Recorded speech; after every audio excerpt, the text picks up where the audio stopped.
हिंदी कक्षा 7। आप हिंदी की पाठ्य पुस्तक खोलिए और पेज 9 पर देखिए पाठ 3, कुत्ते की वफादारी, लल्लू भाई रबारी। प्रस्तुत कहानी में लेखक ने अपने स्वामी के प्रति जानवर की वफादारी को उजागर किया है। आ कहानी में लेखके एक पालतू प्राणीओनी एक पोताना मालिक प्रत्ये કેટલી वफादारी होय छे, કેટલા તે જાગૃત होय छे તેને આમાં बतावी छे। कभी कभी जल्दबाजी में काम करने से पछताने की नौबत आ जाती है। लेखक ने ये बात कुत्ते और बंजारे की इस कहानी के माध्यम से बताई है। क्यारेक क्यारेक उतावळथी काम करवाथी पछतावानो वारो आवे छे। लेखके आ वातने एक कूतरो अने एक वणझारो ए बेना द्वारा बतावी छे।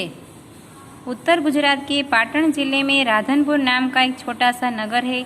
वहाँ एक तालाब है जिसके तट पर एक कुत्ते की समाधि है। समाधि और वह भी कुत्ते की। ये जानकर आश्चर्य होगा ही। उसके पीछे एक सुंदर और हृदय हिला देने वाली कथा है जिसको आज हम देखने वाले हैं।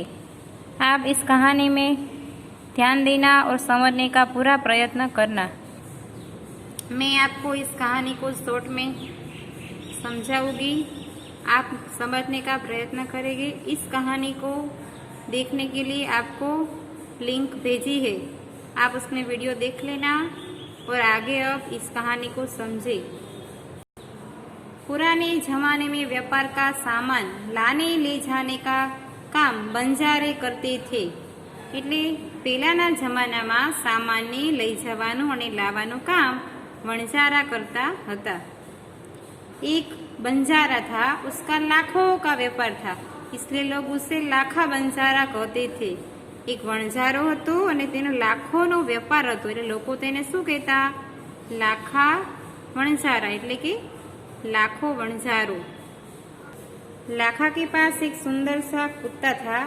कुत्ता भी बड़ा वफादार था और बंजारा भी अपने कुत्ते की वफादारी से बहुत खुश था। ज्यां लाखो वणझारो छे एनी पासे एक कूतरो हतो, ते खूब वफादार हतो अने एनी वफादारीथी वणझारो पण बहु खुश हतो। एक बार बंजारा व्यापार में मार खा गया और रुपयों की जरूरत आ पड़ी। एक बार आ वणझारा ने व्यापार में खोट आवी गई અને रुपया એટલે पैसानी जरूर पड़ी गई। वो राधनपुर के सेठ के पास जा पहुंचा और सेठ को अपनी बात बताई। ते राधनपुरना एक सेठ पासे जाय छे अने तेने जे तकलीफ आवी छे ते बात ते सेठने बतावी छे। सेठ ने तो कहा, रुपये तो मैं दे दूंगा, मगर उसके बदले में तुम क्या गिरवी रखोगे?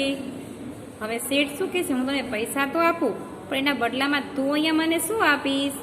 त्यारे बंजारा लाखा बोला, सेठ जी मेरे पास फूटी कौड़ी भी नहीं है। हवे वणझारो शू कहे छे, मारी पासे तो एक रुपयो पण नथी। सेठ बोले, कोई बात नहीं, तुम्हारे पास ये कुत्ता है तो तुम उसे जमानत के रूप में दे दो। हवे सेठ शू कहे छे,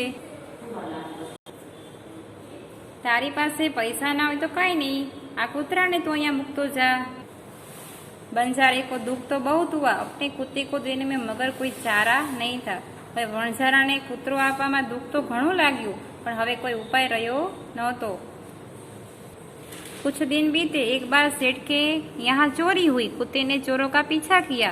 दूर जंगल में जाकर चोरों ने माल सामान जमीन में गाड़ दिया और वहां से 9 2 11 हो गए। હવે એમાં એકવાર એવું બને છે કે એ શેઠના ઘરે ચોરી થાય છે અને આ જે કૂતરો છે એ ચોરનો પીછો કરે છે અને જ્યાં દૂર સુધી જંગલમાં એ ચોરની પાછળ પાછળ જાય છે કે ચોર જમીનમાં ખાડો કરીને બધું ત્યાં મૂકી દે છે અને ચોર ભાગી જાય છે। આ બધું કૂતરો ત્યાં ઝાડ પાછળ ઊભો જોવે છે। और वहाँ से कुत्ता आता है और कुत्ता सेठ जी की धोती पकड़ आगे खींचने लगा। सेठ कुत्ते के पीछे पीछे चलने लगे। जहाँ चोरों ने माल छिपाया था वहाँ जाकर अपने पैरों से मिट्टी खोदने लगा। थोड़ा ही खोदने पर सब सामान निकल आया। ત્યાંથી કૂતરો ઘરે આવે છે અને શેઠજીને બતાવે છે કે આપણો બધો સામાન દુકાનમાંથી ચોર લૂંટેરા લઈ ગયા છે અને એની ધોતી પકડીને ચોરને શેઠને પાછળ પાછળ લઈ જાય છે કૂતરો, અને જ્યાં ચોરોએ બધું ધન દાટ્યું હતું ત્યાં લઈ જાય છે અને બતાવે છે કે જુઓ અહીંયા ચોરે બધું મૂક્યું છે. અને થોડી વાર થાય ત્યાં કૂતરો એના પગથી જમીન આમ ખોદે છે ત્યાં તો બધું ત્યાંથી નીકળી આવે છે. सेठ की खुशी का कोई पार न रहा, वह कुत्ते को प्रेम से थपथपाने लगा. सेठ तो बहुत खुश થઈ ગયા. कुत्ते की वफादारी पर वह मुग्ध हो गया. તે કૂતરાની આ વફાદારીથી खुश થઈ ગયા.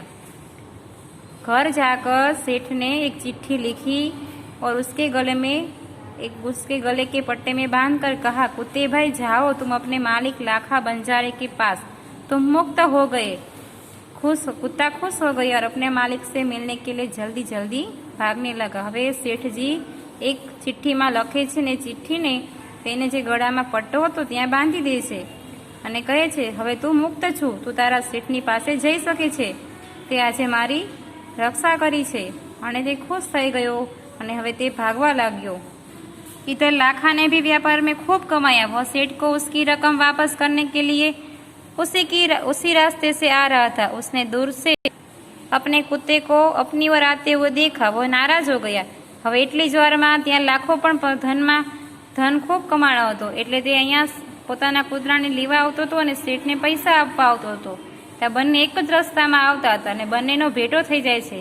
એમાં દૂરથી વણઝારો એના કૂતરાને જોવે છે તો નારાજ થઈ જાય છે. એને એમ થાય છે કે ક્યાંક મારા કૂતરાએ શેઠ સાથે बेवफाई करी हसे. उसने आव न देखा ताव बस कुत्ते के माथे पर लाठी का प्रहार कर दिया. कुत्ता बेहोश होकर गिर पड़ा. लाखा ने देखा कि कुत्ते के गले में चिट्ठी बंधी है. उसने इसे खोलकर पढ़ा. लाखा, तुम्हारे कुत्ते ने मुझे सूद समेत रुपये लौटा दिए हैं, अतः कुत्ते को मैं मुक्त करता हूँ. उसने मेरी चोरी किए गए माल सामान को वापस स्वयं उसे मुक्त किया है. હવે આ કૂતરાને સામેથી આવતો જોયો એટલે લાખાએ કાંઈ જ વિચાર ન કર્યો અને સીધો જ કૂતરા ઉપર પ્રહાર કરવા લાકડીથી લાગ્યો અને પછી અંતે કૂતરો નીચે ઢળી પડ્યો. અને ત્યારે એના ગળામાં બાંધેલી એક ચિઠ્ઠી જોઈ. તેમાં વાંચ્યું તો લખ્યું હતું કે તારા કૂતરાએ મને તારા બધા પૈસા એમ નામ પાછા આપી દીધેલ છે અને તારા કૂતરાને મેં મુક્ત કરેલ છે અને તારા આ કૂતરાએ મારા ઘરની રક્ષા કરી છે અને મારે ચોર બધો સામાન લઈ ગયા તો એ પાછો અપાઈ દીધો છે. એટલે મેં ખુશીથી આ કૂતરાને મુક્ત કરેલ છે. लाखा तो चकित हो गया. वह चिल्लाने लगा, हाय ये मैंने क्या कर दिया, हाय ये मैंने क्या कर दिया. वह कुत्ते के शव को अपनी गोदी में लेकर फूट फूट कर रोने लगा. लेकिन अब पछताते होत क्या जब चिड़िया चुग गई खेत. હવે તો લાખો ખૂબ રોવા લાગ્યો અને પછતાવા લાગ્યો, મેં આ શું કરી નાખ્યું. પણ હવે શું ફાયદો, જ્યારે चिड़िया चुग गई खेत, अब पछताने क्या फायदा. उसने उस वफादार कुत्ते की समाधि बनवाई जो आज भी पाटन जिले के राधनपुर के तालाब के किनारे पर है और उसे कुत्ते की वफादारी की कथा संसार को सुना रही है. પછી આ લાખા વણઝારાએ તે કૂતરાની યાદમાં સમાધિ એટલે કે મંદિર બનાવ્યું છે. અત્યારે પણ પાટણ જિલ્લાના રાધનપુર નામના ગામમાં તળાવ કિનારે છે, જે આ કૂતરાની वफादारी कथा संभळावे छे. आज का आपका गृह कार्य स्वाध्याय पोथी प्रश्न 1 से 5 तक रहेगा.